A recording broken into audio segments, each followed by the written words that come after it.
Om Namo Bhagavate Vasudevaya Janmadhyasya yato अन्वयादितरतश्च अर्थेषु अभिज्ञस्वराट् तेने ब्रह्महृदाय आदिकवये मुह्यन्ति यत्सूरयः तेजो वारिमृदां यथा विनिमयो यत्र त्रिसर्गो मृषा धाम्ना स्वेन सदा निरस्तकुहकं सत्यं परं धीमहि निगमकल्पतरोर्गलितं फलं शुकमुखादमृतद्रवसंयुतं पिबत भागवतं रसमालयं मुहुरहो रसिका भुवि भावुकाः.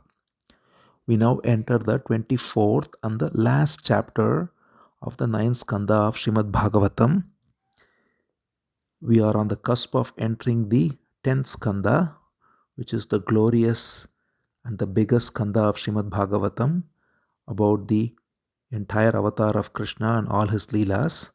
So, in this last chapter, Shuka Brahma Rishi brings us to the birth of Bhagavan Krishna. So, we are in the middle of Yadu dynasty.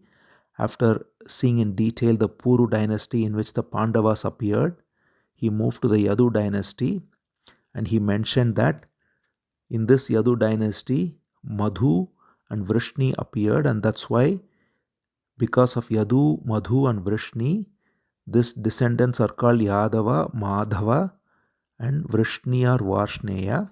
So now he continues and gives the lineage of various kings and various sons and daughters who came in this lineage, many of whom are very great personalities. But the important ones for us are that he mentioned a great king called Satvata, and the Satvata had 7 sons, one of whom was Vrishni.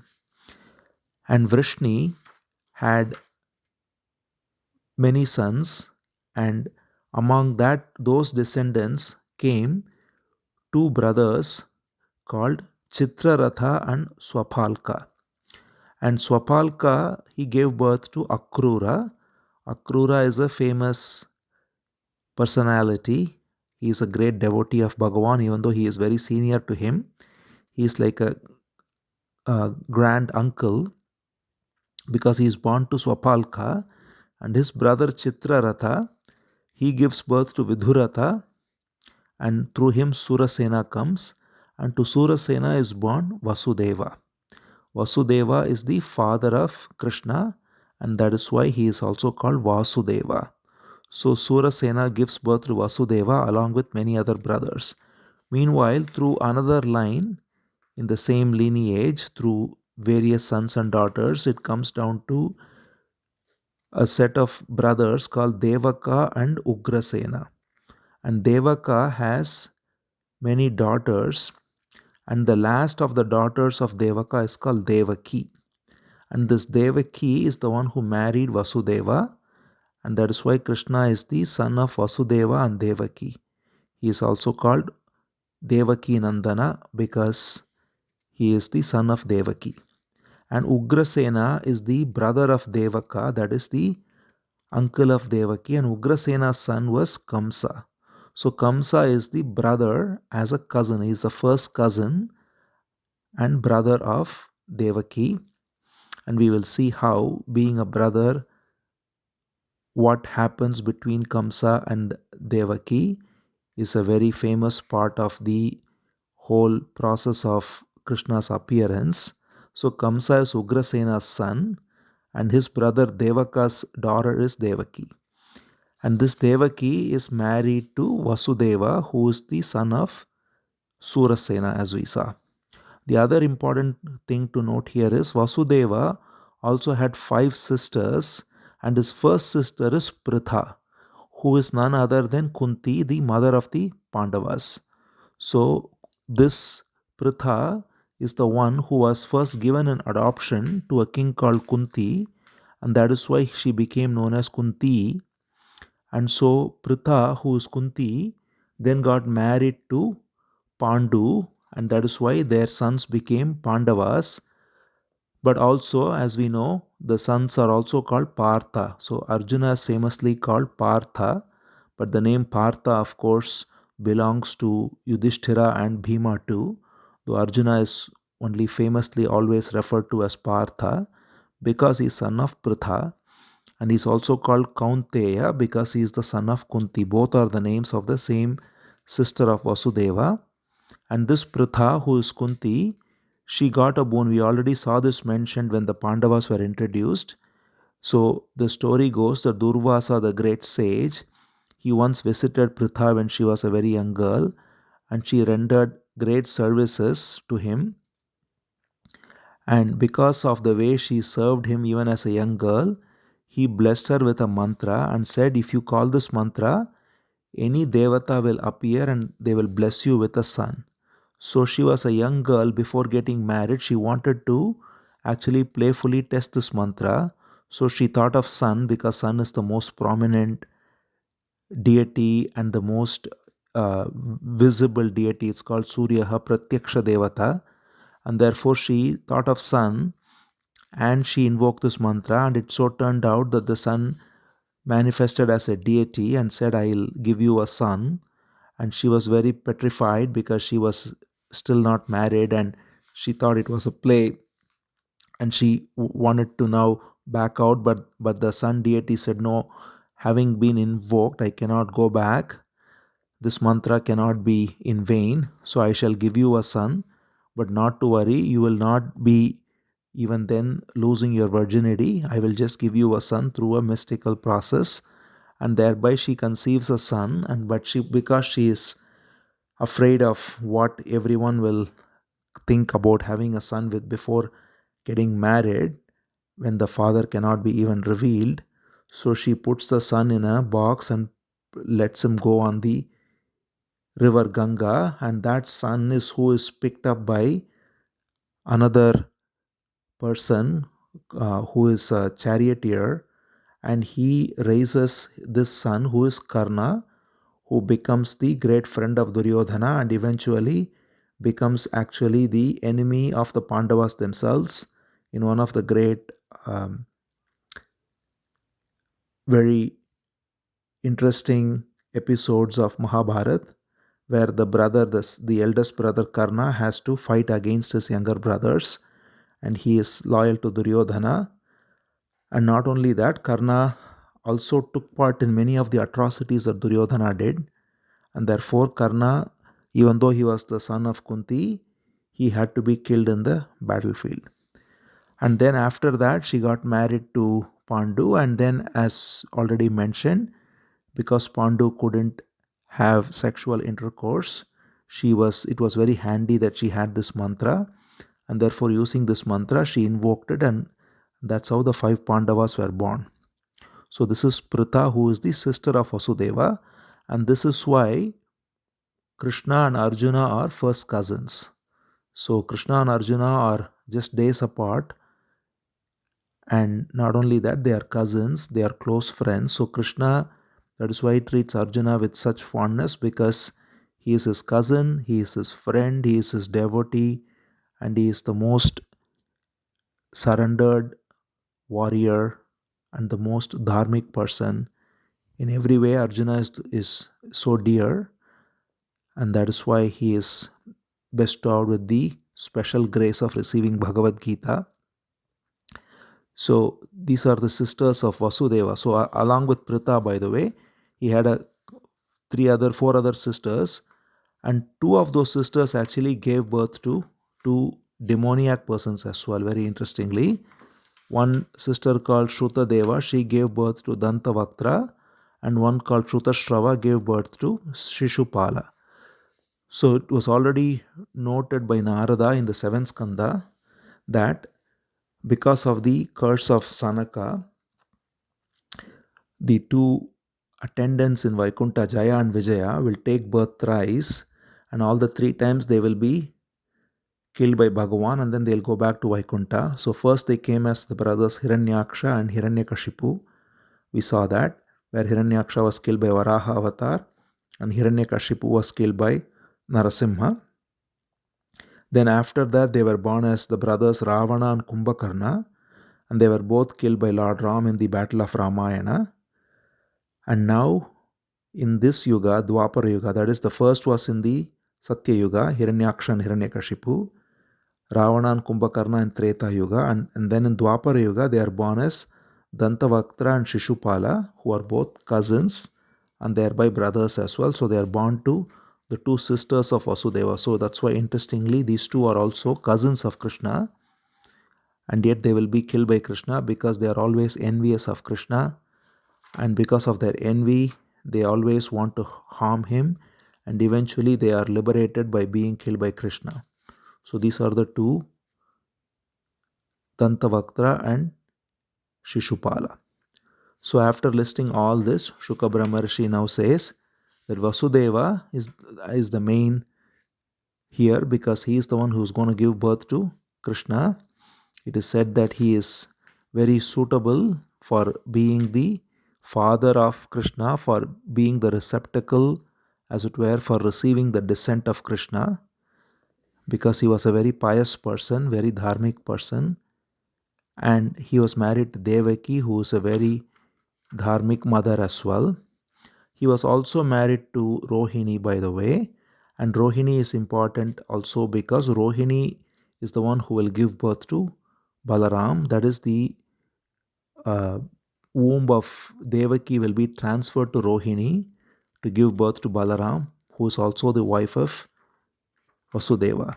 But now, having said all this, finally Vasudeva and Devaki giving birth to Krishna, Shuka Brahmam here gives the hint of it. As we end the 9th Skandha, he says, Vasudevastu Devakyam Ashtaputran Ajijanat. Vasudeva and Devaki had 8 sons, he says, and he gives the name, he says, Kirtimantam Shushenam Cha Bhadrasenam Udaradhihi Rujum Sammardhanam Bhadram Sankarsana Mahishwaram Ashtamastu Tayorasit Swayameva Harihi Kila Subhadracha Mahabhaga Tavarajan Pitamahi. So he says Vasudeva and Devaki had 8 sons. He gives the names of the first 6 sons, which are normally not well known, but here he gives them Kirtiman, Sushena, Bhadrasena, Bhadra, Riju and Sammardhana. And the 7th is Lord Sankarshana, who is Balaram, who is the form of the Adisesha. And he is the one, as we said, he is conceived by Devaki, but he is transferred to Rohini's womb and he is born as the son of Rohini. And then the 8th is Bhagavan Krishna. He says, Ashtamastu Tayorasit Swayameva Harihi Kila. He said Swayam Hari. That is here, again in the first Skandha itself, Bhagavata mentioned that Krishnastu Bhagavan Swayam. So, unlike other avatars, here Krishna Swayam is Narayana, Hari. He descends in his fullest potencies as the complete Purna avatar, and he is the 8th son of Devaki and Vasudeva. And after that, they have a daughter called Subhadra. And as already mentioned, Subhadra is the one who gives birth to, who marries Arjuna and gives birth to Abhimanyu, through whom Parikshit comes forth. So now we have come to the point where Bhagavan is mentioned as being born to Vasudeva and Devaki. And now 9th Skandha is ending with Shuka Brahmam giving a brief introduction to the purpose of the appearance of Bhagavan and his deeds. He says, first, whenever there is decline in virtue and there is increase in sinful activities, the Lord appears. He says, Yada yada hi dharmasya kshayo vriddhischa papmanaha tadatu Bhagavan Isha Atmanam Srijate Harihi. So this is exactly what Krishna himself says in the Gita. He says, Yada yada hi dharmasya glanir bhavati bharata abhyuttanam adharmasya tadatmanam srijamyaham. He says, whenever dharma goes down and sinful activities, vices increase, I manifest. And here Shuka Brahmam says, Hari, Bhagavan Isha Atmanam Srijate Harihi. The Supreme Lord Hari manifests himself when these conditions are there. And then he says, for the appearance and the actions of Hari, there is no ground other than his own will. So normally, this is the important difference between the jivas and avatar. All the jivas that appear, they appear because of karma. So whenever anyone takes birth, it is because they have some past karma, and that past karma is what makes them take birth, and that past karma acts as prarabdha, and through that a person is put in a certain family, he goes through a certain set of experiences and so on. And having born as a human with whatever prarabdha karma, one has the opportunity to recognize the wisdom, the highest wisdom, that everything is Bhagavan's leela, and thereby be freed of karma, so that when one leaves the body, one has no pending karma and gets liberated and free, and even while living one can be free of any desire and thereby free of karma. But the special case of avatar of Krishna appearing, or all the avatars and Krishna here, is there is no past karma because of which he appears, he is born. Even though he is born as a human, he is not coming because of any desire. He comes purely to bestow grace and out of his own will. So this is the key difference of the principle of avatar versus jiva, and that's why Shuka Brahmam says, Nahi asya janmano hetuhu karmano va mahipate. There is no cause for his birth, no karma for his birth. Atmamayam vineshasya parasya drashturatmanah. Just by his own maya, his own play, he appears. And then he says, his maya, of course, is the reason for the creation, sustenance, and dissolution of everyone and everything, and yet it is his grace which is manifest through his appearance and through his pastimes that is conducive for getting freed from this cycle of birth and death. He says, Yen maya cheshtitam pumsaha sthiti utpatti apyayahi anugrahas tan nivrittor atmalabhaya cheshyate. So, everyone is going through the cycle of birth, sustenance, and dissolution. Again, rebirth, sustenance, and dissolution. But Bhagavan's birth and pastimes are for everyone else who surrenders unto him to be freed of that cycle. So, the very cycle of birth and dissolution is stopped when one recognizes the supremacy of Bhagavan, and to bestow that grace, Bhagavan appears also taking birth. And therefore he says Krishna appeared along with his dear brother Sankarshana. Krishna appeared as Madhusudana, and he engaged in activities which is incomprehensible even for the minds of the deities, minds of the demigods, minds of anyone. He says, Karmani aparimeyani manasapi sureshwarehi saha sankarshanas chakre bhagavan Madhusudana.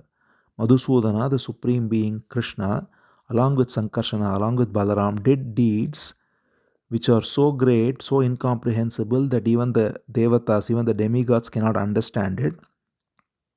So here Shuka Brahmam is just giving a beautiful preview, as it were, like a small trailer of the main movie that is going to begin with the 10th Skandha.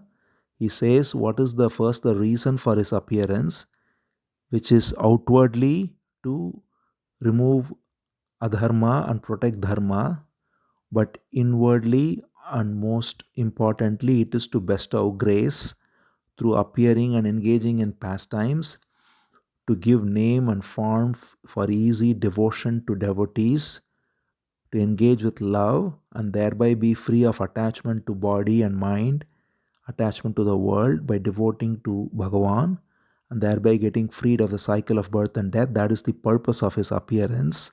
And his activities are incomprehensible even for the devatas. Nobody can understand. They are so incomprehensible. They are so great. They are so transcendental. In order to shower his grace on devotees, he spread his glory far and wide. Everybody was made aware of this through so many works. So we see even now the glory of his birth and the glory of his pastimes being talked about. Bhagavatam is mentioning it, and many beautiful songs are mentioning it, many beautiful artworks, many temples. Everything is still spreading the glory of Bhagavan's birth far and wide. And therefore, Shuka Brahma Rishi says, one who sips this story of his glory like nectar, he immediately shakes off all ignorance. That is the glory of being connected to Krishna, is when one simply listens to these stories listens to his birth, listens to his pastimes, listens to his deeds, that is the nectar that instantly, effortlessly removes attachment to desires and gives liberation. He says, Yasmin Sat Karnapiyushe Yashastirtavare Sakrit Shrota Anjalir Upasprishya Dhanute Karma Vasana. Karma Vasana means the Vasana for desires, for activities, is completely destroyed by even listening once with love and attention through the ears, the nectar that pours out of the stories of Krishna's pastimes. So that is the greatness of Krishna's pastimes. He says his words, his smiles, his glances, his pastimes, his charming appearance, everything brings so much joy. And it is said that when he was present on earth, everyone was drinking his beauty with so much joy that their only complaint was with the eyes that were blinking. It is said that they did not want to blink and miss him for a single second. And therefore, very nicely, he says that people were not satisfied with looking at him, that they got angry at even the twinkling of eyes, because that took away for a small moment the darshan of Bhagavan. So that such is the glory of Bhagavan's vision, Bhagavan's beauty, Bhagavan's transcendent attraction. That's why he's called Krishna. Krishna means, one meaning is Sarvam Akarshayati iti Krishna. One who attracts everyone is Krishna. So it says here, Nityotsavam na tatrupur darshibihi pibantyo naryo narascha muditaha kupita nimeshcha.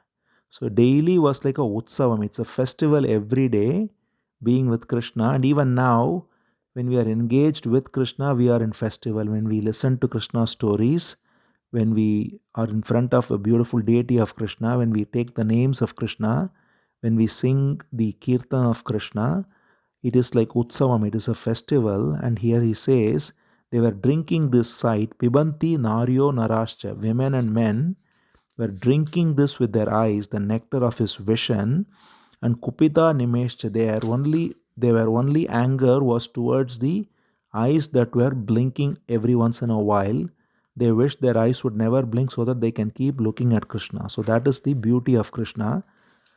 So having described Krishna, he is born to Vasudeva and Devaki, the purpose of his avatar and the beauty of his appearance. Now, Shuka Brahma Rishi very teasingly, in 2 verses, gives the entire story of Krishna. He says, as soon as Krishna is born, he goes to Vrija in Vrindavan from Mathura, and there he heightens the joy of all the residents of Vrindavan. Then after many years, he comes back to Mathura. He slays all his enemies. He marries and gets a lot of children. And then he engages in proper sacrifices to show an example to the world.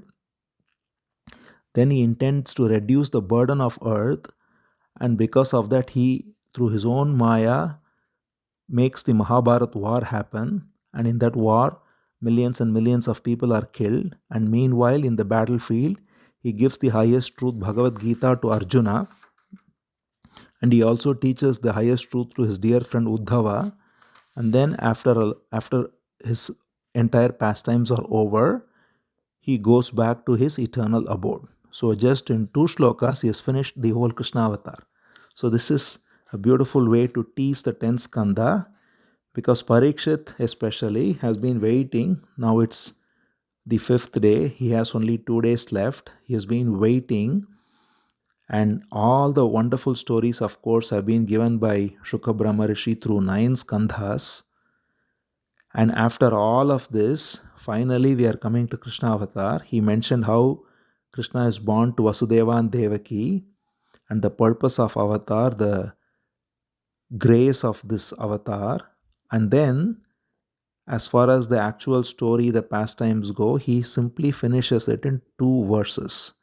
So, of course, Parikshit is absolutely wanting to draw out every single detail from those 2 verses, and Shuka Brahma Rishi will be more than happy. He just wants Parikshit to draw it out. So Parikshit will now ask Please tell me, you have summarized everything so shortly. Now, please expand upon it.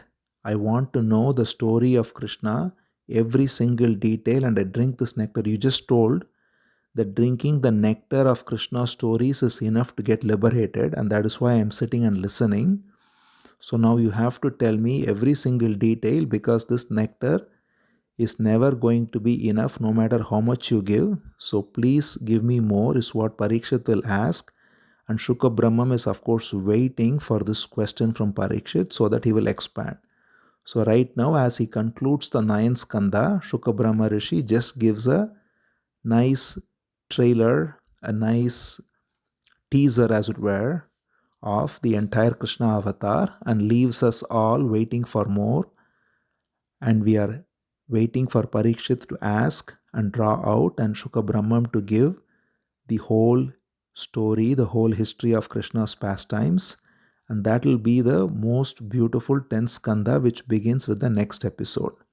The 10th skandha is the longest skandha with 90 chapters, and every single chapter is full of nectar, simply giving the beautiful pastimes of Krishna right from the moment he is born all the way till he leaves the earthly abode, which comes in the 11th skandha. So we are now, after also like Parikshit, having listened to all the 9 skandhas, come to the most auspicious cusp of the 10th skandha, the Samam Bonam of Bhagavatam, which will begin from the next episode. Om Namo Bhagavate Vasudevaya.